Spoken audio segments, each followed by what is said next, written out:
இயேசு கிறிஸ்துவின் நாமத்துல இந்த காலை வேளையில இங்க வந்திருக்கிற ஒவ்வொருவரையும், இதை கேட்க போகிற ஒவ்வொருவரையும் மனதார என் உள்ளத்திலிருந்து நான் உங்களை வாழ்த்துறேன், ஆசீர்வதிக்கிறேன். கர்த்தர் தாமே இந்த நாள்ல கூட நம்ம தியானிக்க போகிற இந்த வார்த்தைகள் மூலம் நம்ம வாழ்க்கையில பெரிய மாற்றங்கள் அவர் உண்டு பண்ண போகிறார் அப்படிங்கிறத நான் நிச்சயமா கிறிஸ்துவுக்குள்ள நான் விசுவாசிக்கிறேன். ஏன்னா இன்றைக்கு தியானிக்க போகிற காரியம் தேவன் என் உள்ளத்தில் வைத்த இந்த காரியம் நம்ம ஏற்கனவே நமக்கு தெரிந்த காரியங்களா இருந்தா கூட இன்றைக்கும் ஆவியானவர் அதை நம் இருதயத்தில் எழுத விரும்புகிறார். எப்போ அவருடைய வார்த்தை நம்ம இருதயத்துல, நம்ம ஆழ் மனதுல எழுதப்படுகிறதோ அப்பதான் அந்த வார்த்தையின் மூலம் நமக்கு பலன் உண்டாகிறத நம்ம அறிந்து கொள்ள முடியும். இந்த நாள்ல கூட நம்ம ஒருவேளை இதை என் கூட நீங்க முதல்ல இருந்து டிராவல் பண்ணிட்டு இருக்கீங்க அப்படின்னா நிச்சயமா இந்த சத்தியங்களை குறித்து நம்ம அறிந்திருக்கிறோம், உடன்படிக்கையை குறித்து அறிந்திருக்கிறோம். இதை குறிச்சு இன்னும் டீப்பரா இன்றைக்கு நம்ம தியானிக்க போகிறோம். ஒருவேளை இன்றைக்கும் நாளைக்கும் இதுக்குள்ள இருக்கக்கூடிய ஆசீர்வாதங்கள், நன்மைகள் என்னென்ன, எதெல்லாம் நமக்கு தேவன் ஏற்கனவே சுதந்திரமாக கொடுத்திருக்கிறார், இதை எல்லாவற்றையும் நம் இருதயத்தில் அவர் எழுத விரும்புகிறார். நிச்சயமா இந்த நாட்கள்ல நம்ம தியானிக்கிற இந்த தியானம் நம் வாழ்க்கைய மாற்றக்கூடியதா இருக்குங்கிறதுல சந்தேகமே இல்லை. சரி, உடன்படிக்கை. உடன்படிக்கை அப்படிங்கிற வார்த்தை வேதத்துல பழைய ஏற்பாட்டிலையும் நம்ம பார்க்கிறோம், புதிய ஏற்பாட்டிலையும் பார்க்கிறோம். அடிக்கடியாய் சொல்லப்படுகிற ஒரு வார்த்தை தான் இந்த உடன்படிக்கை அப்படிங்கிற வார்த்தையா இருக்குது. அப்போ இந்த உடன்படிக்கை இப்போ வேதத்துல நம்ம பார்க்கிறோம், மனிதர்களுக்கு மனிதர்கள் உடன்படிக்கை செய்து கொள்றாங்க. தேவன் மனிதர்களோடு உடன்படிக்கை செய்கிறார். இது எல்லாம் அங்க நடக்குது. சரி, அந்த உடன்படிக்கைனா என்ன? உடன்படிக்கை அப்படிங்கிறது ஒரு அக்ரிமெண்ட். எப்படி நம்ம ஒரு ஒரு காரியத்தை நம்ம அக்ரி பண்ணி நம்ம இப்போ ஒரு ஒரு பத்திரத்துல நம்ம சைன் போடுறோம், அத போல இப்போ இந்த உடன்படிக்கை ஒரு தேசத்துக்கு தேசம் சில காரியங்கள்ல அவங்க கையெழுத்து போட்டு உடன்படிக்கை செய்து கொள்றாங்க. அந்த உடன்படிக்கைக்கு அவங்க மீறாம இருப்பாங்க. அந்த மாதிரிதான் இப்போ மனிதனுக்கு மனிதனும் நம்ம பார்க்கிறோம், தாவீதும் யோனத்தானும் அங்க உடன்படிக்கை செய்து கொண்டாங்களாம். அந்த உடன்படிக்கைக்கு தாவீது ரொம்ப உண்மை உள்ளவரா இருக்கிறத நம்ம பார்க்கிறோம். அந்த சவுலுடைய குடும்பம் அனைத்தும் அங்க அழிக்கப்பட்டு போனப்போ அங்க தாவீது யோனத்தானுக்கு செய்து கொடுத்த உடன்படிக்கைக்காக அங்க சவுளுடைய குடும்பத்துல இன்னும் யாராவது மீதம் இருக்கிறாங்களான்னு கேட்டு யோனத்தானுடைய குமாரன் மேவிபோசேத்துக்காக அங்க தாவீது இரக்கம் காட்டுகிறத பார்க்கிறோம். அந்த அளவுக்கு மனிதர்களே ஒரு உடன்படிக்கை செய்து கொள்ளும் போது அந்த உடன்படிக்கைக்கு உண்மை உள்ளவர்களாய் இருக்கணுங்கிறது தான் அவர்கள் இருதயத்திலேயே எழுதப்பட்டிருக்கிற ஒரு காரியம். அப்போ ஒரு உடன்படிக்கையை தேவன் நம்ம கூட செய்திருக்கிறார் என்றால் அந்த உடன்படிக்கைக்கு அவர் எவ்வளவு உண்மையுள்ளவராய் இருப்பார். அப்ப அந்த உடன்படிக்கைக்கு எவ்வளவு உண்மை உள்ளவராய் இருக்கிறாருங்கிறத சில வசனங்களை தியானிச்சுட்டு அந்த உடன்படிக்கையில இருக்கக்கூடிய ஆசிர்வாதங்களையும் அதுல நம்ம பெற்றுக்கொண்டிருக்கிற நன்மைகளையும் நம்ம அறியாததுனாலதான் இன்னும் பலவிதமான போராட்டங்களுக்குள்ள நம்ம இருக்கிறோம். சங்கீதம் 89:34 நம்ம பார்க்கிறோம், ஆனாலும் என் கிருபையை அவனை விட்டு விலக்க என் உடன்படிக்கையை மீறாமலும் என் உதடுகள் விளம்பினதை மாற்றாமலும் இருப்பேன். ஆண்டவர் சொல்றாரு, என்னுடைய உடன்படிக்கைக்கு நான் மீற மாட்டேன், என் உதடுகள் விளம்பினதை மாற்ற மாட்டேன். அவர் ஒரு கவனன்ட் பண்ணிட்டாரு, செஞ்சிட்டாரு அப்படின்னா அதுல என்ன செய்யவே மாட்டாராம், அதை மீற மாட்டாராம், விளம்பினதை மாற்ற மாட்டாராம். அதனாலதான் நம்ம பார்க்கிறோம், பொய் சொல்ல அவர் மனிதன் அல்ல, மனம் மாற அவர் மனு புத்திரனும் அல்ல. அப்போ ஒரு உடன்படிக்கை இன்றைக்கு நம்ம கூட என்ன உடன்படிக்கை செய்திருக்கிறதெல்லாம் நம்ம தியானித்து பார்க்க போறோம். அடுத்ததா 2 தீமோத்தேயு 2:13 ஒரு வசனம் பார்க்கிறோம். 2 தீமோத்தேயு 2:13, நாம் உண்மை இல்லாதவர்களாய் இருந்தும் அவர் உண்மையுள்ளவராய் இருக்கிறார், அவர் தம்மை தாம் மறுதலிக்க மாட்டார். அப்ப இன்னைக்கு நிறைய நேரங்கள்ல நம்ம கிட்ட உண்மை இல்ல, நம்ம கிட்ட என்ன இல்ல, அவருடைய வாக்கு தத்தங்களை நம்மளால நம்ப முடியல. ஆனா கூட அவர் உண்மையுள்ளவரா இருக்கிறபடியினாலதான் நம்ம இந்த பூமியில இன்றைக்கு வாழ்ந்து கொண்டிருக்கிறோம். அவர் தம்மை தாம் மறுதலிக்க மாட்டார். நம்ம சில நேரங்கள்ல தடுமாறுறோம். ஆனா கூட அவருடைய உடன்படிக்கைக்கு அவர் உண்மையுள்ளவராய் இருக்கிறார். ஏன்னா அவருடைய நேச்சரே அவர் உண்மை உள்ளவர் அப்படிங்கிறது தான் அவருடைய நேச்சராகவே நம்ம பார்க்கிறோம். இப்போ நோவா கூட அவர் உடன்படிக்கை பண்றாரு. என்ன பண்றாரு? அங்க ஆதியாகமம் 9வது அதிகாரத்துல நான் சில வசனங்களை வாசிக்கிறேன். ஆதியாகமம் 9:11 முதல் 13 வரைக்கும். இனி அங்க சொல்றாரு, எல்லாம் உங்களோடு கூட நான் என் உடன்படிக்கையை ஏற்படுத்துகிறேன். இனி மாம்சமானவைகளை எல்லாம் ஜலப்பிரளயத்தினால் சங்கரிக்கப்படுவதில்லை என்றும், பூமியை அழிக்க இனி ஜலப்பிரளயம் உண்டாவதில்லை என்றும் உங்களோட என் உடன்படிக்கையை ஏற்படுத்துகிறேன் அப்படின்னு சொல்லி, உடன்படிக்கைக்கு அடையாளமாக என் வில்லை மேகத்தில் வைத்தேன். அது எனக்கும் பூமிக்கும் உண்டான உடன்படிக்கைக்கு அடையாளமாய் இருக்கும். அவருடைய உடன்படிக்கைக்கு ஒரு சைனா அங்க ரெயின்போவையும் வானத்துல வைக்கிறார். இனி முழு உலகத்தையும், அப்ப நம்ம நினைக்கிற இப்போ அங்கங்க வெள்ளம் வருது. ஆனா ஆண்டவர் என்ன ப்ராமிஸ் பண்றாருன்னா, ஹோல் வேர்ல்ட், அன்னைக்கு நோவா காலத்துல முழு உலகமும் அழிக்கப்பட்டது. ஆனா இனி அப்படி முழு உலகத்தையும் நான் என்ன செய்ய மாட்டேன், அழிக்க மாட்டேன் அப்படின்னு சொல்லி அங்கே வானவில்லை மேகத்துல அங்க அடையாளமாய் அவர் வைக்கிறத நம்ம பார்க்கிறோம். அப்போ இன்றைக்கு வரைக்கும் நம்ம வானவில்ல பார்க்கிறோம். அது தேவன் நம்ம கூட செய்த உடன்படிக்கையின் அடையாளமாய் நம்ம பார்க்கிறோம். நோவா காலத்துக்கு பிறகு முழு உலகமும் எப்பவுமே அது என்ன செய்யல, அழிக்கப்படல. ஜலத்தினால் அது அழிக்கப்படவில்லை அப்படிங்கிறத நம்ம அறிந்திருக்கிறோம். அடுத்ததா ஆபிரகாமுக்கு அவர் உடன்படிக்கை செய்கிறார். அங்க மிருகங்களின் ரத்தம் அங்கு சிந்தப்படுகிறது. அந்த ரத்தத்தின் மூலம் அங்க உடன்படிக்கை நடக்கிறது. அந்த உடன்படிக்கைக்கும் அவர் உண்மை உள்ளவராய் இருக்கிறார். ஆபிரகாம் திரளான ஜாதிகளுக்கு தகப்பனாகிறத நம்ம பார்க்கிறோம். ஈசாக்கை வாக்குத்தத்தத்தின் பிள்ளையாகிய ஈசாக்கை 100 வயதுல பெற்றெடுக்கிறத பார்க்கிறோம். உனக்குள் உன் சந்ததிக்குள் பூமியின் வம்சங்கள் எல்லாம் ஆசீர்வதிக்கப்படும் என்று சொன்ன வாக்கு தத்தத்தின்படி அவருடைய சந்ததியில இயேசு கிறிஸ்து வந்து முழு உலகமும் அவர் மூலமாய் அங்க ஆசீர்வதிக்கப்படுகிறத பார்க்கிறோம். இதெல்லாம் உடன்படிக்கைக்கு அடையாளமாய் நம்ம பார்க்கிற காரியங்களா இருக்கு. அங்க தாவீதுக்கு சொல்லுகிறாரு, உன் சிங்காசனத்தை எப்பவும் நான் என்ன செய்வேன், நிலைக்க பண்ணுவேன். இன்றைக்கு வரைக்கும் தாவீதின் சிங்காசனம் நிலைத்திருக்கிறது. அதுல ராஜாதி ராஜாவாகிய இயேசு கிறிஸ்து தாவீதின் வம்சத்துல வந்தவர். இன்றைக்கும் அவர் ராஜாதி ராஜாவாய் அவர் ஆளுகை செய்து கொண்டிருக்கிறார். இப்படி எல்லாம் பழைய ஏற்பாட்டுல உடன்படிக்கை செய்தவர் புதிய உடன்படிக்கையில நம்ம கூட ஒரு உடன்படிக்கை செய்திருக்கிறார். அது என்ன உடன்படிக்கை? நான் உங்கள் அக்கிரமங்களையும் உங்கள் பாவங்களையும் இனி நினைப்பதில்லை. அவருடைய எண்ணத்துல, அவருடைய காட்ஸ் தாட்ஸ்ல நம்முடைய பாவங்களும் அக்கிரமங்களும் அங்க டோட்டலா இல்லை. நம்ம பரிசுத்த ஆவியானவரால நம்ம முத்திரை போடப்பட்டிருக்கிறோம். நாம் ஒரு காலம் கைவிடப்படுவதில்லை. இதுதான் அவர் நம்ம கூட செய்த புது உடன்படிக்கையாய் இருக்கிறதுங்கிறத நம்ம இத ஓவர்வியூவா நம்ம அறிந்திருக்கிறோம். இப்போ எதற்காக நம்ம நிறைய நேரங்கள்ல பார்க்கிறோம். ஒவ்வொரு இப்போ நோவா கிட்ட வார்த்தையின் மூலம் தான் உடன்படிக்கை செய்றாரு. ஒரு அடையாளமா வானவில்ல தான் வைக்கிறார். அந்த வார்த்தையின் மூலம் செய்த உடன்படிக்கைக்கு அவர் இன்றைக்கு வரைக்கும் உண்மையுள்ளவராய் இருக்கிறார்னா, அவருடைய இரத்தத்தின் மூலம் இன்றைக்கு நம்ம கூட உடன்படிக்கை செய்திருக்கிறார். இயேசு கிறிஸ்துவின் இரத்தத்தின் மூலம் நம்மோடு கூட உடன்படிக்கை செய்திருக்கிறார் என்றால், அந்த உடன்படிக்கை எவ்வளவு பவர்ஃபுல்லா இருக்கும்.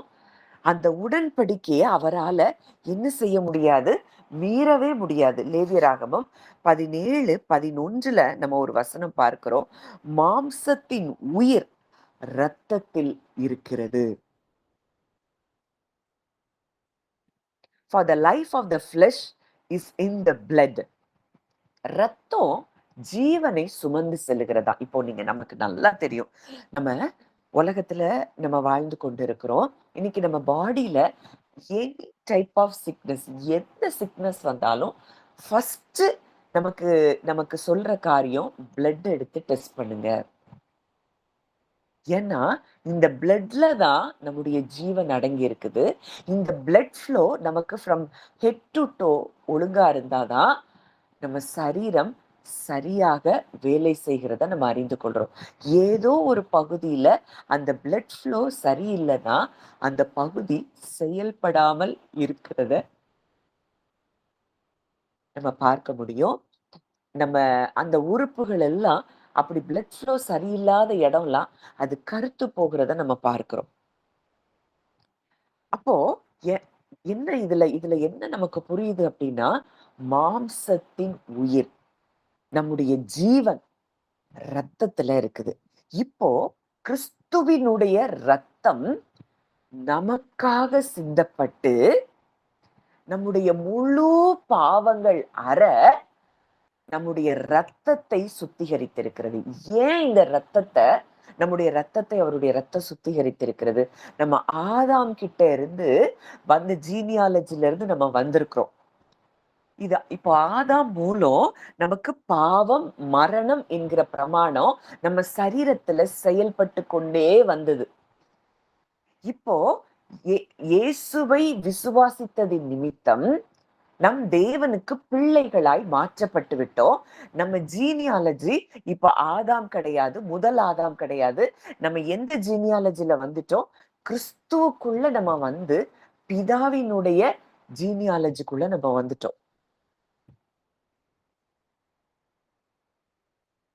டோட்டலா இன்றைக்கு ஆதாமின் ரத்தம் அது கேன்சல் ஆகி கிறிஸ்துவின் ரத்தத்துக்குள்ள நம்ம வந்துட்டோம்.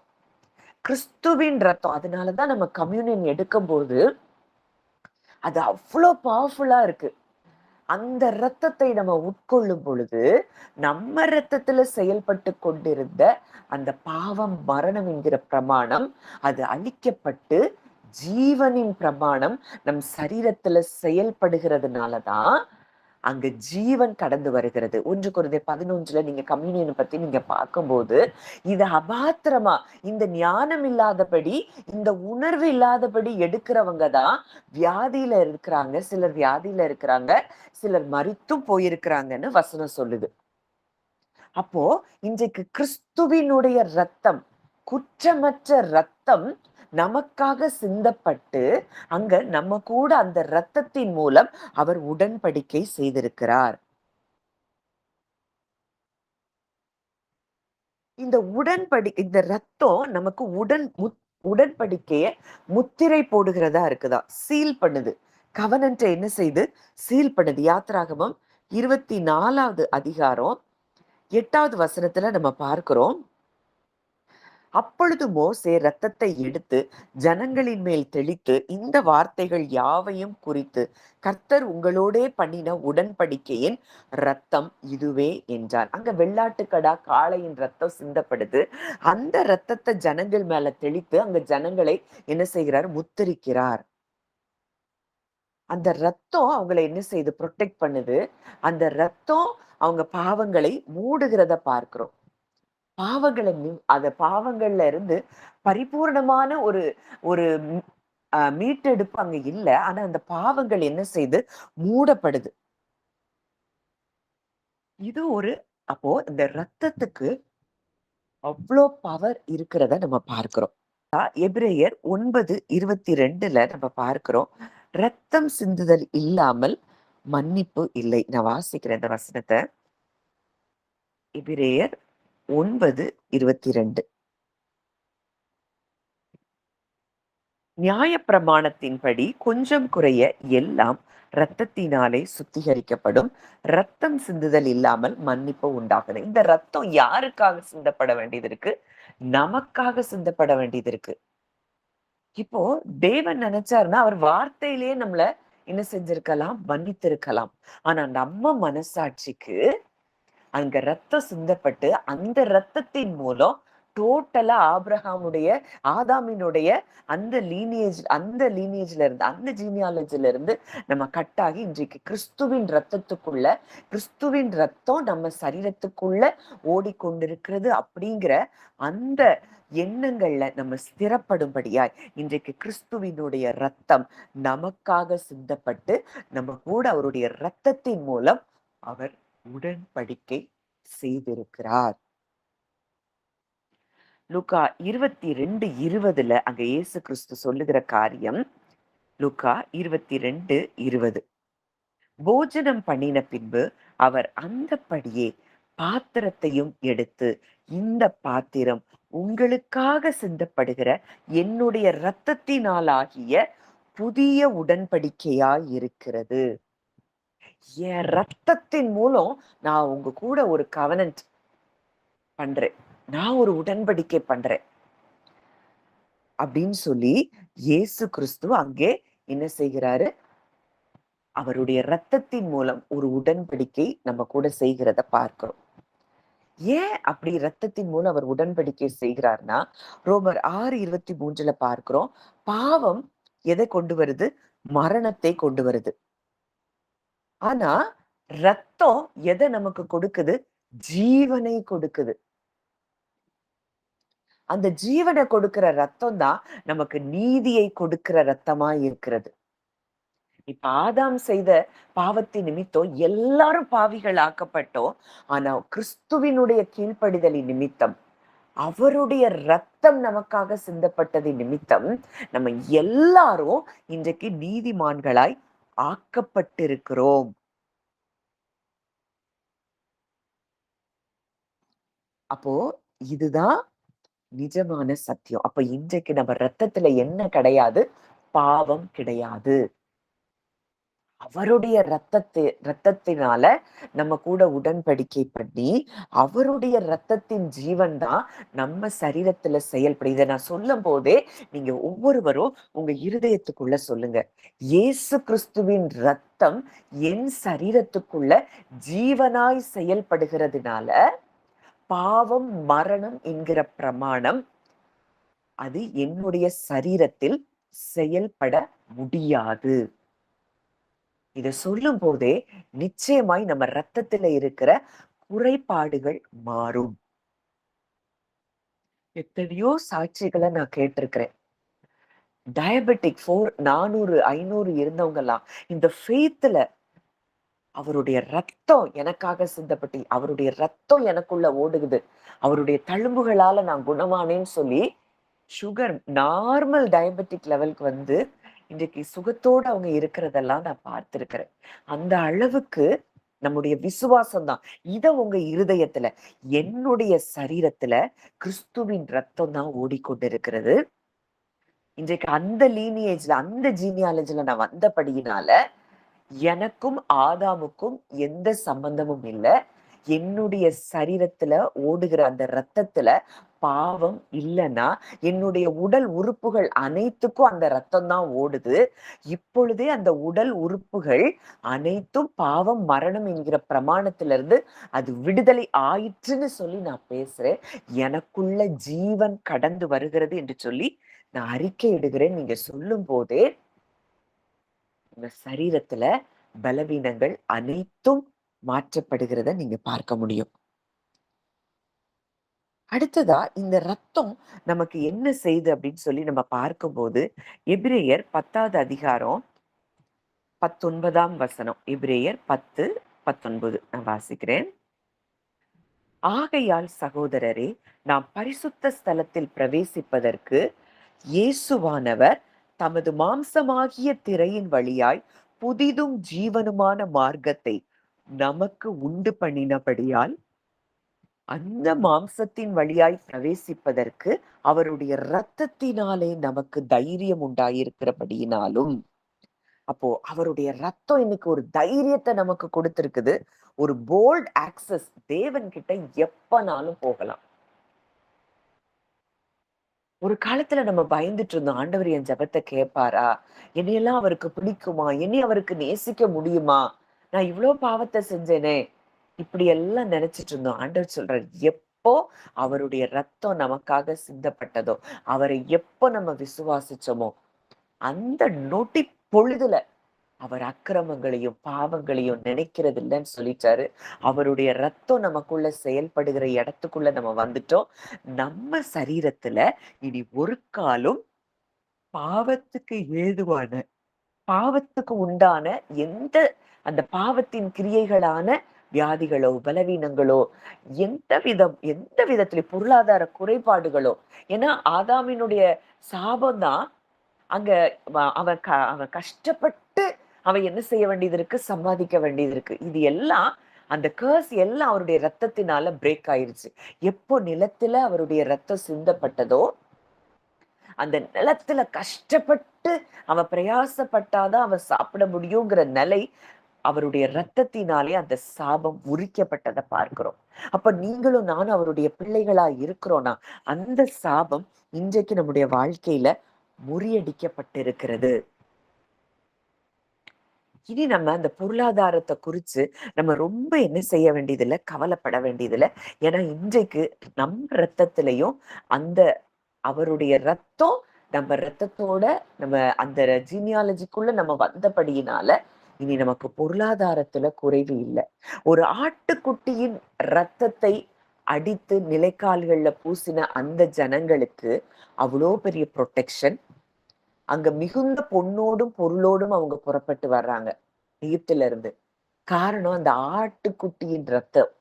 அந்த ஆட்டுக்குட்டியின் ரத்தத்துக்கே அவங்களுக்கு இவ்வளவு ஆசீர்வாதம் இருக்கும்னா, இன்றைக்கு ஜீவனுள்ள தேவனுடைய குமாரனுடைய ரத்தம், பரிசுத்தமுள்ள மாசற்ற குற்றமில்லாத ரத்தம் நமக்காக சிந்தப்பட்டு நமக்காக இன்றைக்கு அது முத்திரையாக கொடுக்கப்பட்டிருக்கிறது. அந்த ரத்தத்தை பெற்ற நாம், அந்த ரத்தம் நம் சரீரத்துல ஓடிக்கொண்டிருக்கிறதுனா எவ்வளவு தூரம் நம்முடைய பொருளாதார ஆசீர்வாதங்களுக்கு நாம் சுதந்திரவாளிகளாக இருக்கிறோம் அப்படிங்கிறத நம்ம அறிந்து கொள்ள முடியும். அதனால இனி அதை குறிச்செல்லாம் நம்ம கவலைப்பட தேவையில்லை.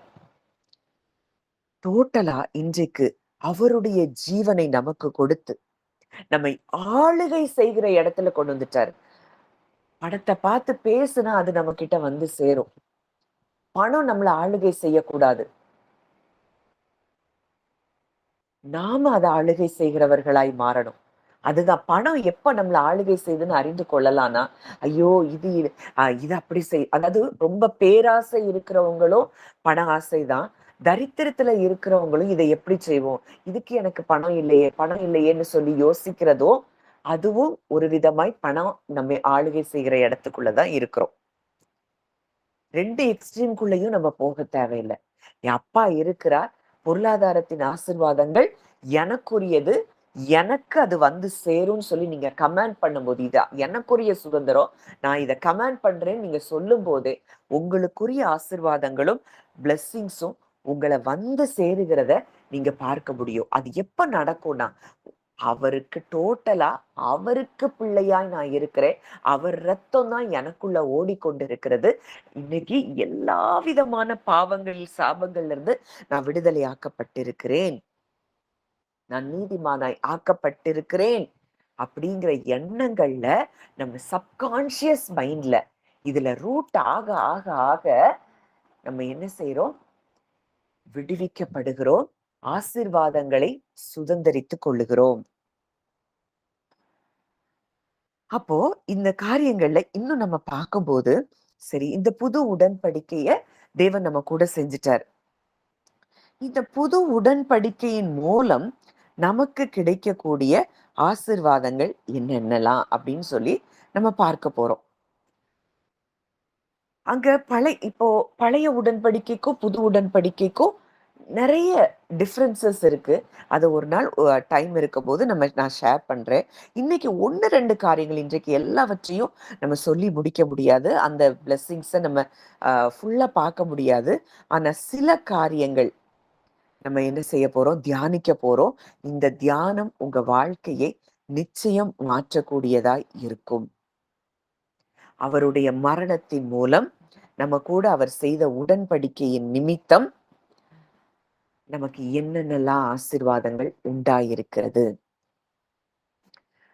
நம்முடைய அனைத்து பாவங்கள் மேலும் நமக்கு மன்னிப்பு உண்டாயிருக்கிறது, மீட்பு உண்டாயிருக்கிறது. அவர் சமுத்திரத்தின் ஆழத்துல நம்ம பாவங்களை எல்லாம் அவர் தூக்கி எறிஞ்சு போட்டுட்டாரு. இனி பாவம் இல்லாதவர்களாய் நாம் இருக்கிறோம் அப்படிங்கிறது தான் அவருடைய புது உடன்படிக்கையின் மிகப்பெரிய ஆசீர்வாதம். அவர் அதை நினைக்கவே இல்லை அப்படிங்கிறது தான் அவர் நம்ம கூட செய்த உடன்படிக்கையா இருக்கிறது. எபிரேயர் 10:17 நம்ம அதை தான் பார்க்கிறோம். இதை நான் சொல்லும் போதே உங்க இருதயத்துல, உங்க சப்கான்சியஸ் மைண்ட்ல இதை நீங்க சொல்லணும்.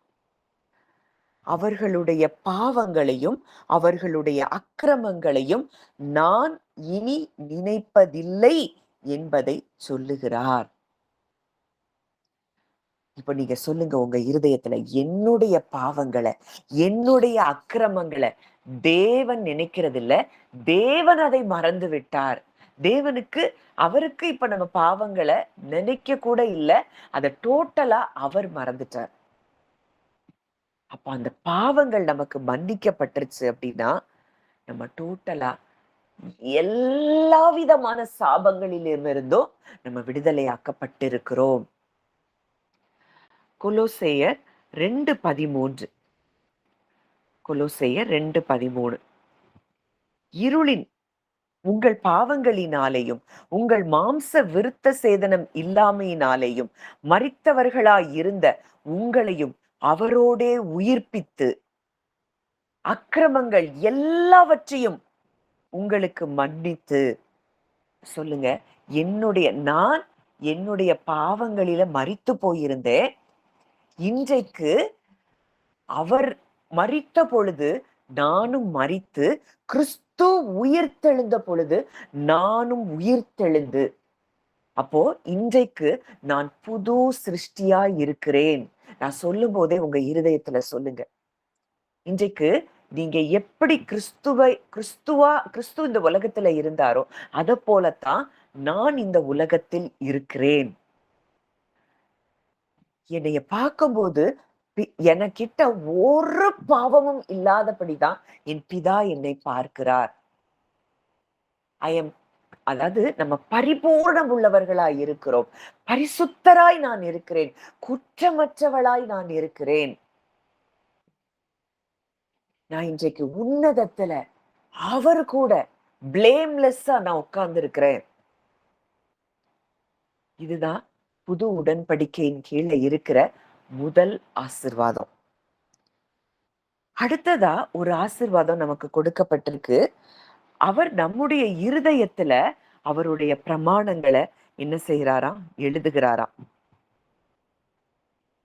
அந்த பிரமாணங்களை எழுதி அந்த பிரமாணங்களுக்கு நம்மை என்ன செய்கிறாராம்? அவரே அந்த பிரமாணத்துக்கு நம்மை கீழ்ப்படிய பண்ணுகிறாராம்.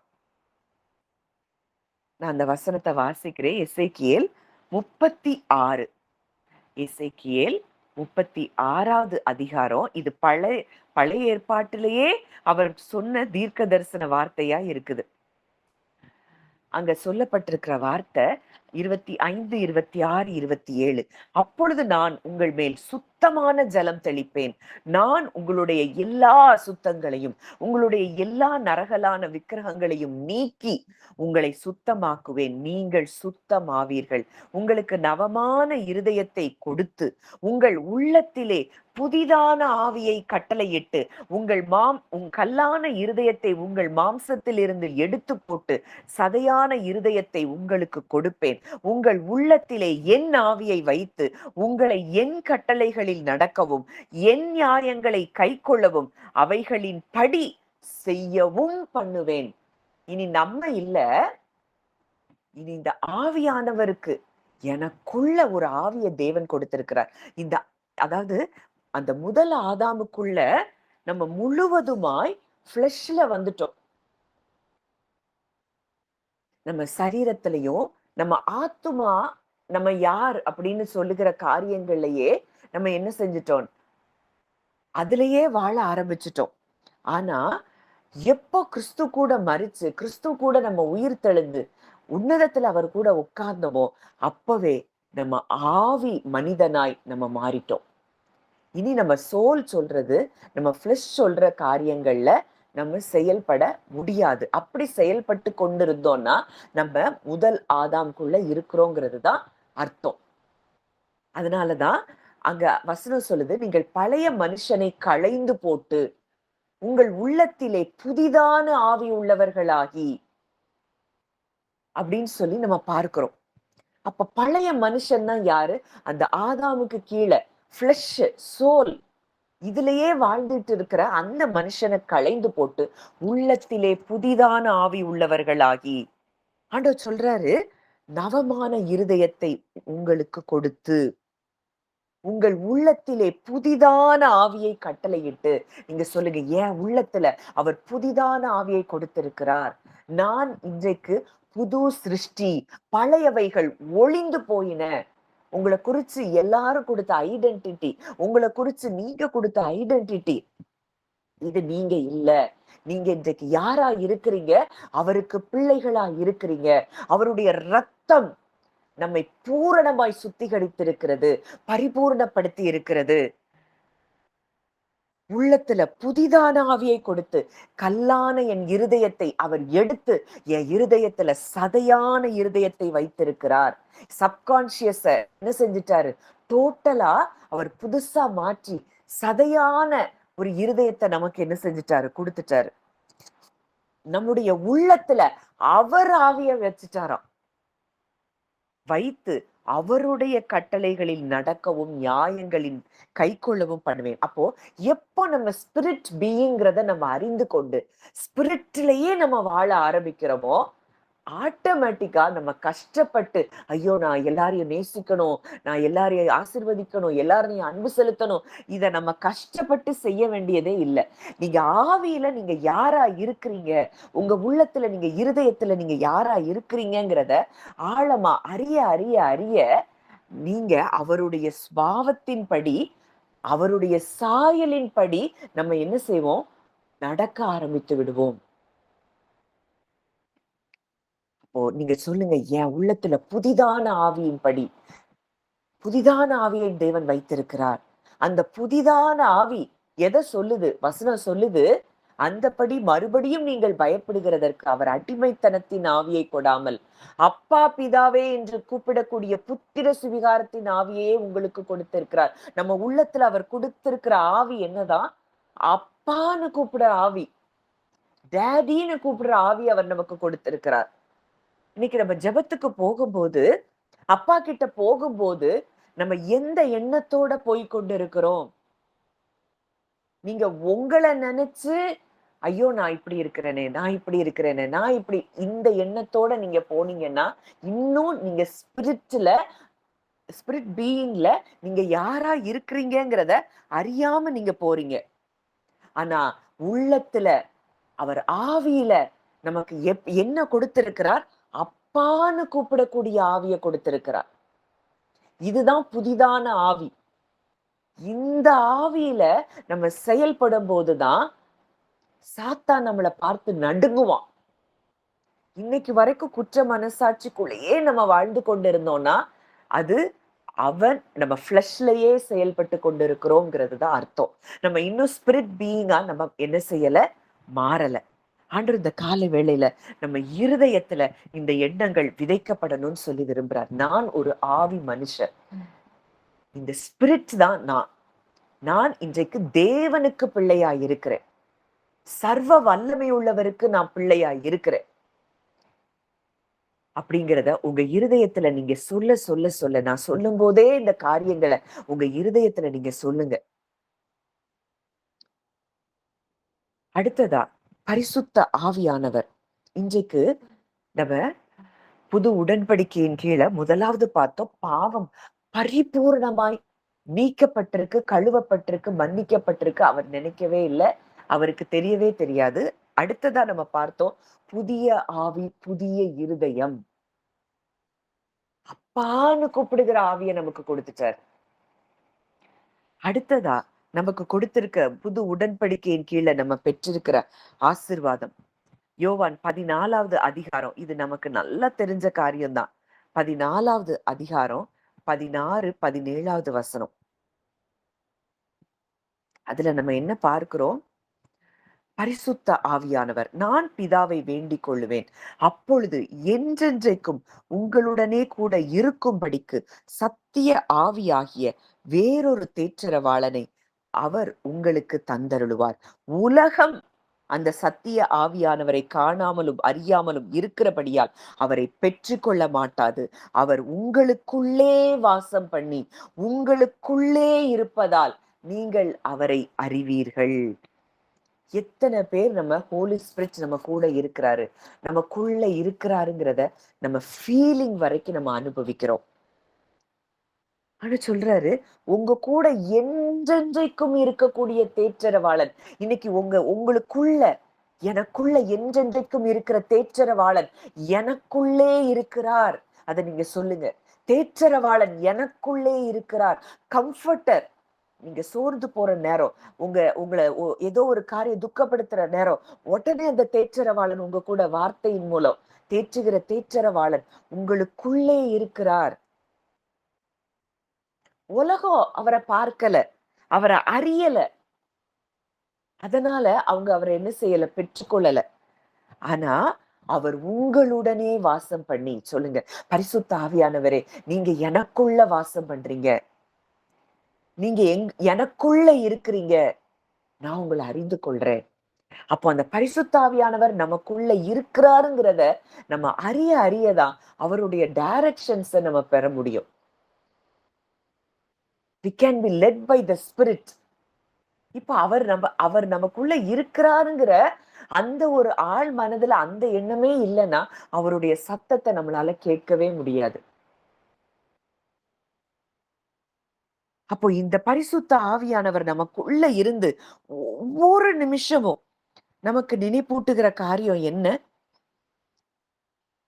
ரோமர் 8:9 நம்ம பார்க்கிறோம், தேவனுடைய ஆவி உங்களில் வாசமாயிருந்தால் நீங்கள் மாம்சத்துக்கு உட்பட்டவர்களாய் இராமல் ஆவிக்கு உட்பட்டவர்களாய் இருப்பீர்கள்.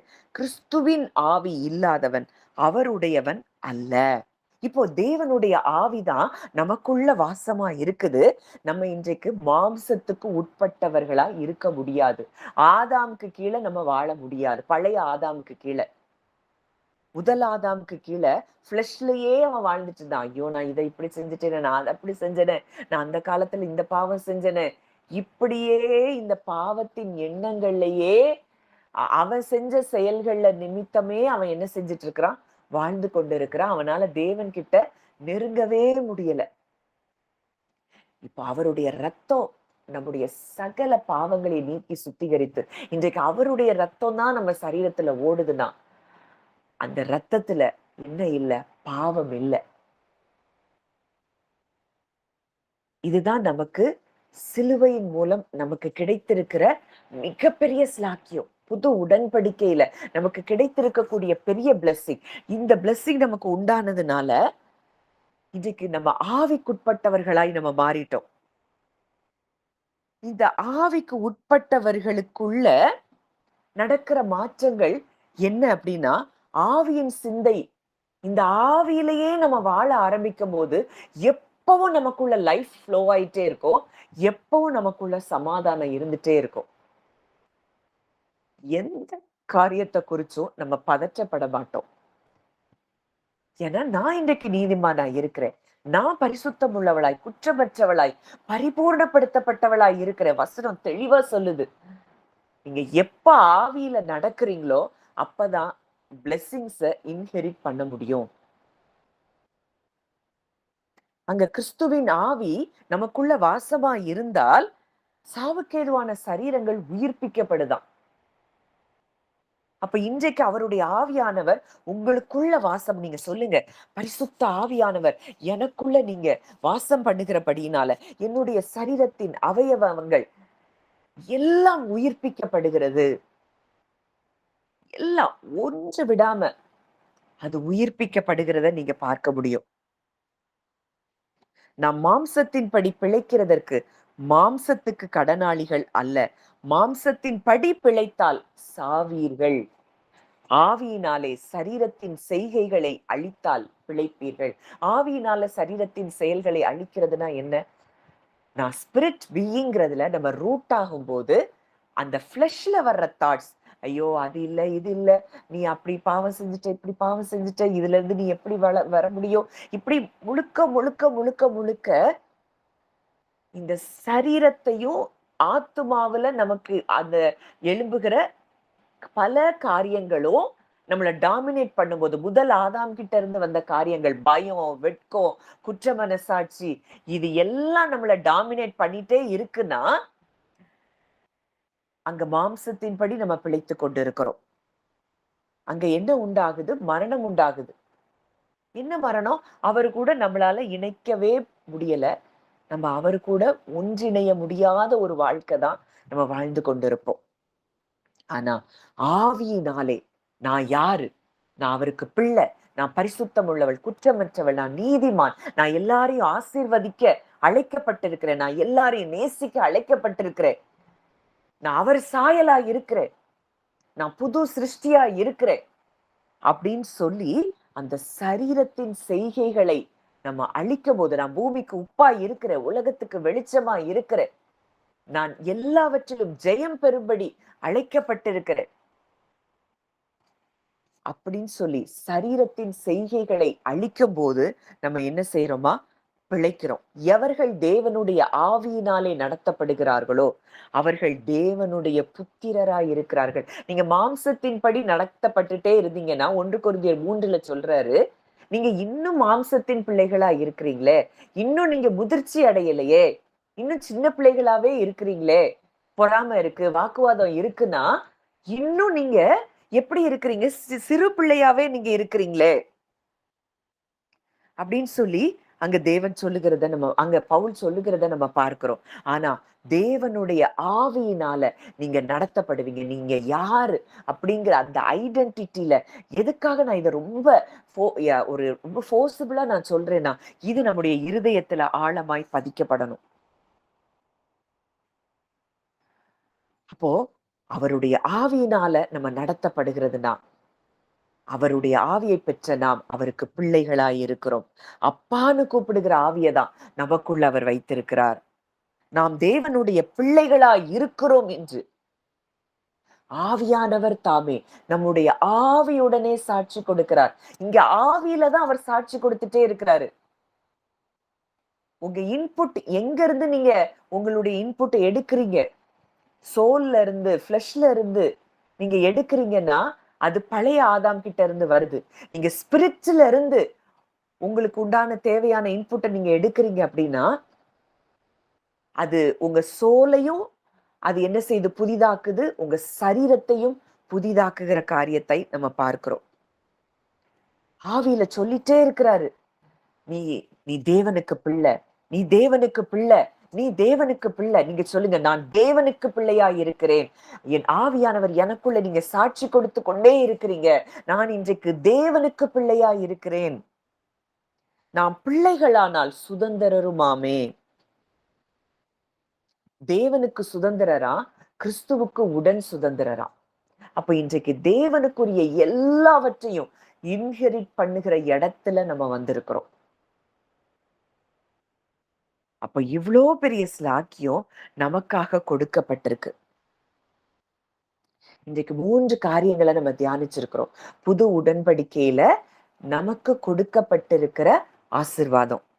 முதலாவது, பரிபூரணமான ஒரு மீட்பு நமக்கு கொடுக்கப்பட்டிருக்கு.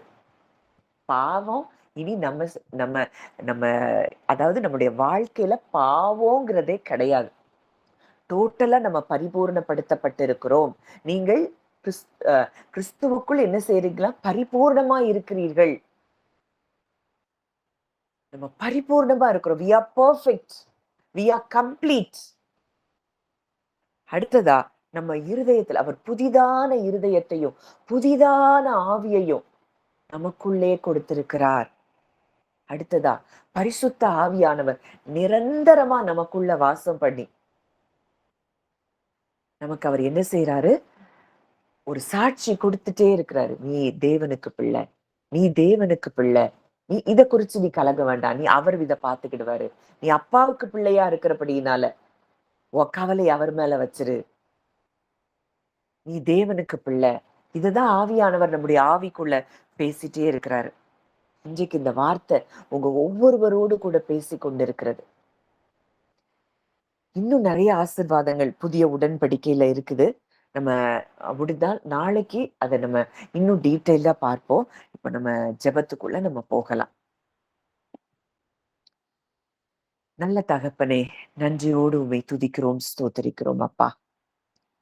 அப்பா, இந்த காலை வேளையிலும் எங்களோடு கூட இடைப்பட்ட உம்முடைய வார்த்தைகளுக்காக நாங்கள் நன்றி செலுத்துகிறோம். ஒருவேளை இன்றைக்கு நாங்கள் அறிந்த சத்தியம்தான், ஆவியானவர் இன்றைக்கு இந்த சத்தியத்தை இன்றும் எங்கள் இருதயத்துல நீங்க ஆழமாய் பதிக்க வேண்டும் என்று விரும்பி இந்த வார்த்தைகளை எங்களுக்கு நீங்க கற்றுக் கொடுத்தீங்கப்பா. உமக்கு நன்றி. ஒவ்வொருத்தரும் உங்க இருதயத்துல சொல்லுங்க, நான் புது சிருஷ்டியா இருக்கிறேன்,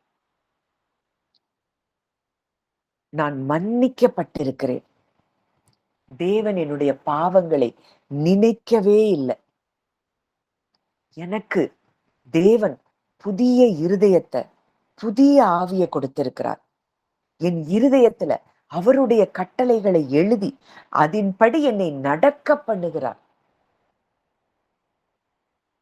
பரிசுத்த ஆவியானவர் எனக்குள்ளே வாழ்கிறார். அவர் எனக்கு போதித்து வழி நடத்துகிறார். அவர் எனக்கு ஆலோசனை கொடுக்கிறார். என்னை தினம்தோறும் என்னை தேற்றி வழி நடத்துகிற ஒரு ஆவியானவர் என்னோடு கூட இருக்கிறார். அந்த ஆவியானவரை ரியலா பாருங்க. உங்களுக்குள்ள திருத்துவத்துல ஒருவர் நிரந்தரமா உங்களுக்குள்ள இருக்கிறார். பிதாவாகிய தேவன், குமாரனாகிய கிறிஸ்து இன்றைக்கு எல்லாரும் நம்ம கூட தான் இருக்கிறாங்க. நம்மை வழி நடத்தும்படியான பரிசுத்த ஆவியானவர். அந்த ஆவி மனுஷன் தான் நான். ஐ ஆம் a spirit. சொல்லுங்க, நான் இன்றைக்கு ஆவியில நான் யாரா இருக்கிறேன்? புது சிருஷ்டியா இருக்கிறேன். பழையவைகள் ஒளிந்து போயின. ஒருவன் கிறிஸ்துவுக்குள் இருந்தால் அவன் புது சிருஷ்டியா இருக்கிறான். நான் புது சிருஷ்டி. I am a new species. I am of a new species. புது சிருஷ்டி. பழைய ஆதாமுக்கு மூல வந்த பாவத்து நிமித்தம் வந்த அந்த சாபங்கள், இது எதுவும் என்னுடைய ஜீனியாலஜில லீனியேஜ்ல இல்ல. அது எல்லாம் பிரேக் ஆயிடுச்சு. நான் கிறிஸ்துவுக்குள்ள வந்துட்டேன். அவருடைய ஜீனியாலஜிக்குள்ள நான் வந்தபடியினால இந்த காரியங்கள் எதுவும் எனக்குள்ள செயல்பட முடியாது.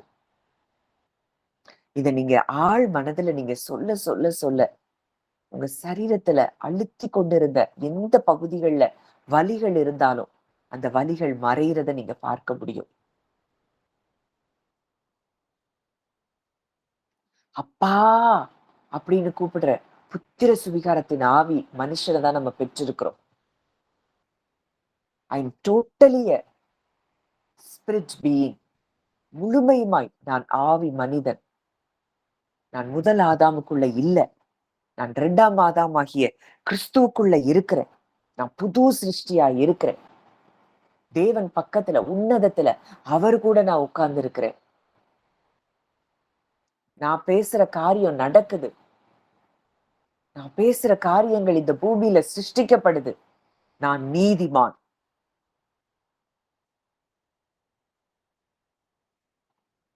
இத நீங்க உங்க இருதயத்துல சொல்லிட்டே இருங்க. அப்பா சொல்றாரு, நீ என் பிள்ளையா இருக்கிறபடியினால நீ எதை குறித்தும் கவலைப்பட வேண்டியதில்லை. எனக்குரியதெல்லாம் உனக்குரியதா இருக்கிறது. இந்த தேவையோடு இது எப்படி நடக்கும், அது எப்படி நடக்கும், இந்த காரியத்துல நான் என்ன செய்ய முடியும், இப்படின்லாம் சிந்திச்சுட்டு இருக்கிறீங்களா? ஆவியானவர் சொல்றாரு, இது நீ தேவனுக்கு பிள்ளை, நீ அவருக்கு பிள்ளையா இருக்கிறபடினால், நீ எங்களுக்கு பிள்ளையாய் பிதா குமாரன் பரிசுத்த ஆவியானவருக்கு நம்ம பிள்ளை இருக்கிறபடினால எல்லா பிரச்சனைகளையும் அவர் மாற்றி போடுகிறார். அவர் உங்களுடைய வாழ்க்கையின் ஒவ்வொரு போராட்டங்களையும் இன்றைக்கு இறங்கி செயல்படுகிறத நீங்க பார்க்கலாம். உங்க வாழ்க்கையின் சூழ்நிலைகள் மாற்றப்படுகிறத நீங்க பார்க்கலாம்.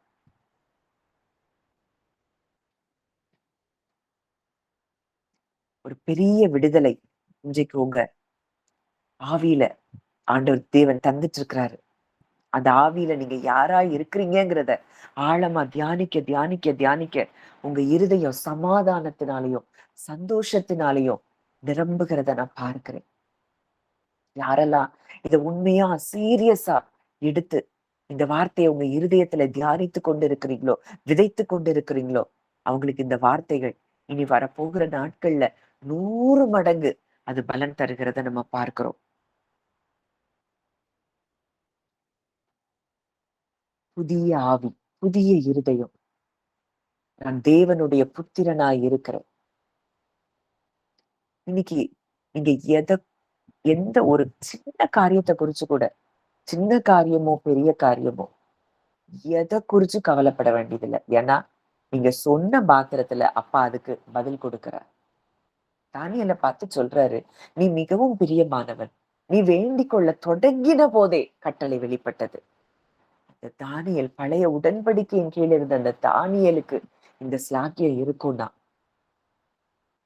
இன்றைக்கு அவருக்கு பிள்ளைகளாய் நம்ம மாற்றப்பட்டிருக்கிறோம்னா, நீங்க ஒரு வார்த்தை சொன்னா போதும், பரலோகம் உங்களுக்காக இறங்கி அந்த வார்த்தையை அது கனப்படுத்தி அந்த காரியம் உங்களுக்காக அந்த காரியத்துல செயல்பட்டு உங்களுக்கு வெற்றியை கொடுக்கிறத நீங்க பார்க்க முடியும்.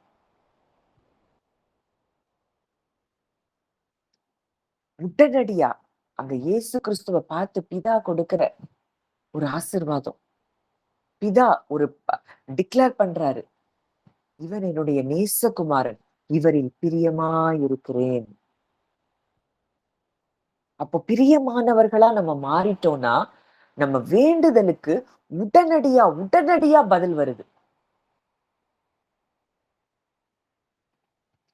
சில காரியங்களுக்கு, ஒரு சில காரியங்களுக்கு தான் அவர் டைமிங். மத்தபடி நீங்க துக்கப்படுங்க எல்லா காரியங்கள்லயும் சில பிளெஸிங்ஸை இன்ஹெரிட் பண்றதுக்கு வேணா சில காரியங்கள் தாமதமாயிட்டு இருக்கலாம். ஆனா காட்ஸ் டைமிங்ல அதையும் நம்ம நிச்சயமா இன்ஹெரிட் பண்ணுவோம். ஆனா அதுக்கு மேல மற்ற காரியங்களை குறித்து கவலைப்படவே தேவையில்லை. எல்லாத்தையும் நீங்க இன்ஹெரிட் பண்ற இடத்துலதான் தேவன் உங்களை வச்சிருக்கிறார். அப்ப இயேசு கிறிஸ்துவை பார்த்து இவரில் பிரியமா இருக்கிறேன்னு சொன்னார்னா, இன்றைக்கு கிறிஸ்துவுக்கு உடன் சுதந்திராய் நம்ம இருக்கிறோம்னா, இந்த காலை வேளையில நம்மளை பார்த்து அவர் சொல்லுகிற சத்தம், மகளே மகனே, நான் உன்னில் பிரியமாயிருக்கிறேன், நான் உன்னில் பிரியமாயிருக்கிறேன், நீ என்னுடைய நேசகுமாரன், நீ என்னுடைய நேசகுமாரத்தி. நீ எப்பெல்லாம் வேண்டிக் கொள்றியோ உடனடியா உனக்கான பதில் உன்னிடத்துல வருது. ஒரு நிமிஷம்.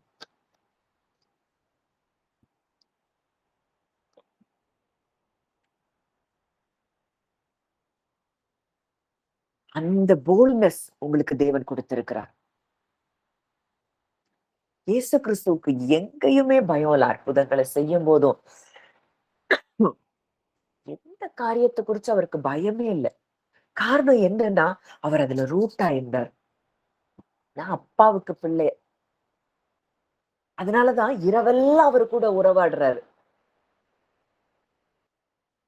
அவர் சந்தோஷமா இருக்கிறாரு, ஜாயிலேயே இருக்கிறாருன்னா அவர் சொல்றாரு, என்னுடைய சமாதானத்தை உங்களுக்கு கொடுக்கிறேன்.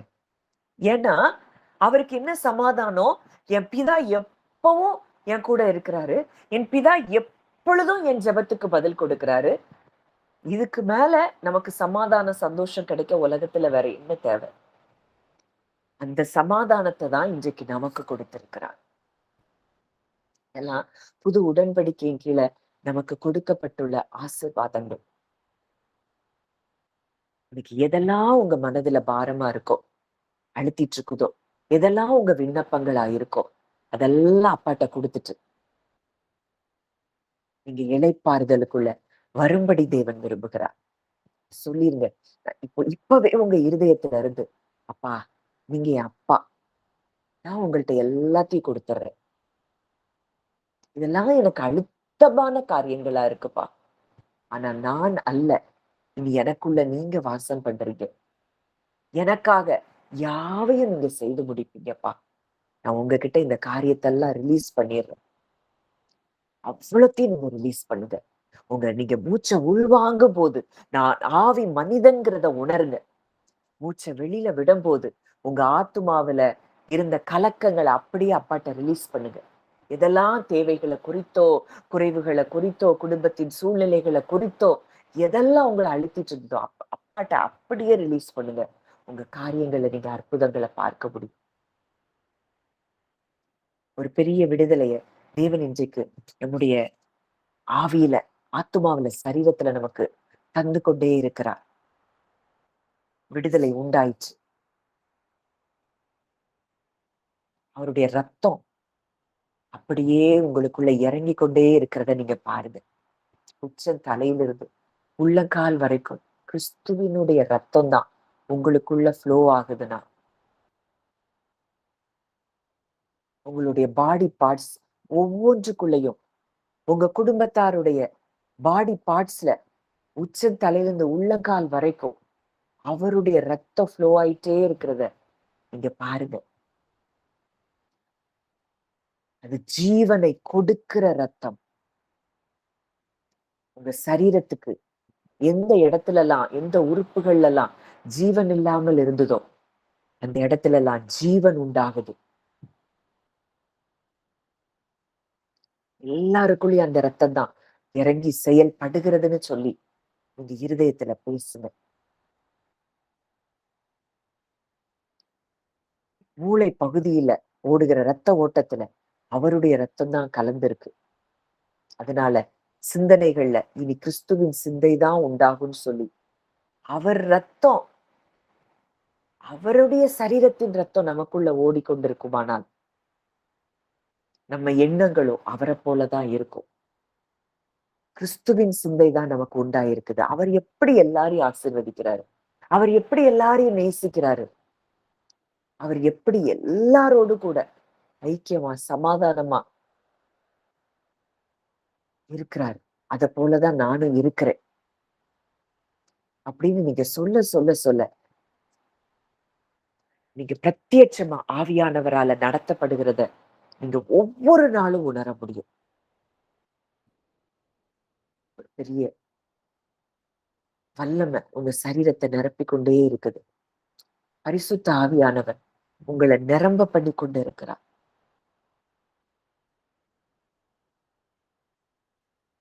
ரீல மஹால் பிரஷெப்ல ஹீதல் ரிக்கல பரூஷப ரீபலஹாபில் குரோது லபுரஹா. விடுதலை உண்டாகிறது. அப்பா, எங்க குடும்பத்துல எல்லாரும் உங்க ரத்தத்தினால விடுவிக்கப்பட்டிருக்கிறோம், மீட்கப்பட்டிருக்கிறோம், பரிசுத்தமாக்கப்பட்டிருக்கிறோம். இத நீங்க பேசுங்க. ஒருவேளை சத்தியத்துக்கு கீழ்ப்படியாதவர்களா இருந்தா கூட நீங்க பண்ற இந்த டிக்ளரேஷன் மூலம் அவங்களும் கிறிஸ்துவை அறிந்து கொள்வாங்க. ஒவ்வொருவரும், அப்பா, எங்க குடும்பங்கள்ல இருக்கிற ஒவ்வொருவரும் உண்மை அறிந்து கொள்ளும்படி பிரகாசமுள்ள மனக்கண்கள் உண்டாகட்டும்.